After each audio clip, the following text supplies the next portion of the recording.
Estela, em relação aos riscos, né? O que a gente pode pontuar em relação aos riscos da terapia hormonal? Maravilha. O principal risco, eu acho que o que as pacientes e os alunos ficam mais ansiosos é com o câncer, né? No caso, o câncer de mama. Então, a gente tem que trazer aqui uma informação muito importante. A terapia hormonal, ela aumenta pouco o risco de câncer de mama. Mas, Estela, pouco quanto, né? Mais ou menos um caso a cada 1.000. Isso é pouco, visto que o câncer de mama é um câncer muito frequente na população. Quando a gente fala aqui do esporádico, 1 a cada 8 mulheres vão ter câncer de mama, independente de terapia hormonal.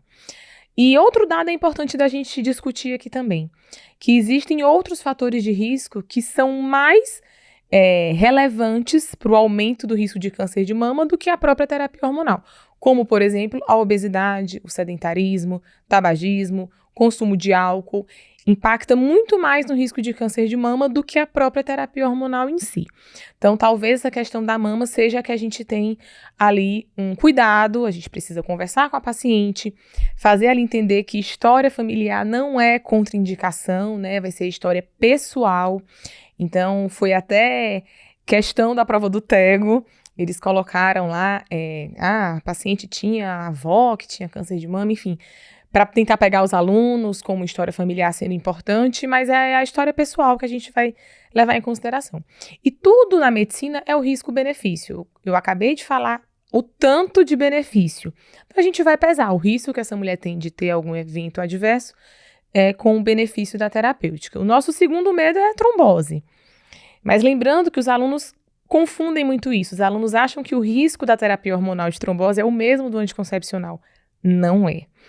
Apesar da gente estar falando aqui de uma terapia de estrogênio e de progesteronas, progestinas, são medicações diferentes.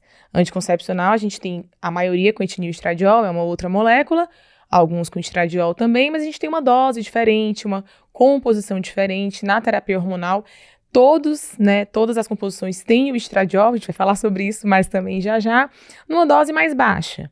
Então, a gente tem que entender que o risco de trombose ele é bem menor. Na terapia hormonal, a gente tem a possibilidade de uma via transdérmica, que a gente acha que talvez seja neutra para essa questão aí de trombose. Então, os cuidados e, claro, as outras contraindicações que, porventura, podem acontecer. Na verdade, essas contraindicações elas têm diminuído com o passar dos anos, né? O último consenso da SOBRAC, da sociedade, tirou algumas contraindicações, então isso é bacana, a gente está vendo cada vez mais essa flexibilização. A história de trombose anterior, isso também dá muita confusão, a depender do tipo de trombose, será que eu posso fazer? O lúpus saiu aí, né, antes era uma contraindicação, agora o lúpus a gente sabe que pode ser feito com alguns cuidados, então está sendo cada vez mais bem aceito e bem entendido pelas sociedades que a terapia hormonal feita de maneira responsável, ela traz muito benefício.